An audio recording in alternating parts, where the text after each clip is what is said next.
కొనుగోలు గురించి మీ అందరికీ కూడా గత ప్రభుత్వం ఏ విధంగా చేసింది, రైతులు ఆ విధాన లోపం మూలంగా ఎంఎస్పీ ఇవ్వాలనే ఆలోచన మంచిదైనప్పటికీ కూడా ప్రభుత్వం అమలు చేసిన విధానాన్ని, ఆ విధానం మూలంగా రైతు సోదరులు ఎదుర్కొన్న సమస్యలు వర్ణనాతీతం అని చెప్పేసి మనం చేస్తామని నేను ఒక మండలంలో పండించిన ధాన్యాన్ని ఎక్కడో సుదూరమైన మండలంలో మిల్స్కి ట్యాగ్ చేయటం, వరి ప్రొడక్షన్కి సంబంధించి అవగాహన లేకోకుండా ఎన్ని సంచులు కావాలి ఏమిటి అనేది ఒక అవగాహన లేకోకుండా ఆ సంచుల కోసం రైతులు ఇబ్బంది పడే పరిస్థితులు,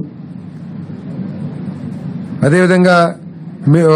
ట్రాన్స్పోర్ట్ మీద కూడా నియంత్రణ, జియో ట్యాగ్ కావాలి అవి అని చెప్పేసి ఇన్ని మాటలు చెప్పినా కూడా రైస్ మిల్కి వెళ్ళిన తర్వాత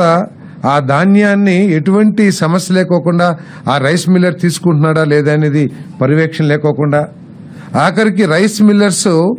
వెళ్ళిన రైతు దగ్గర నుంచి కొంత సొమ్ముని వెనక్కి తీసుకుంటున్న వార్తలు వచ్చినా కూడా, తీసుకునే పరిస్థితులు వచ్చినా కూడా దాని మీద పట్టించుకోకుండా అనేక లోపభూయిష్టమైన విధానాన్ని గత ప్రభుత్వం అమలు చేసిన విషయం మనకు తెలిసిందే. అంతేకాకుండా దాదాపు 90 రోజులు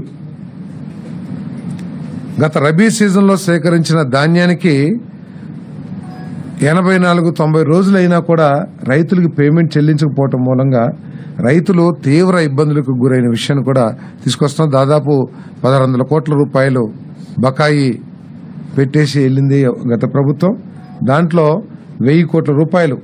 వెంటనే మరి చంద్రబాబు నాయుడు గారి ప్రభుత్వం, రాష్ట్ర ప్రభుత్వం రిలీజ్ చేసిన విషయాన్ని కూడా తెలియజేస్తా ఉన్నాను. మరి త్వరలో ఇంకా మిగతావి కూడా చెల్లించేస్తాం.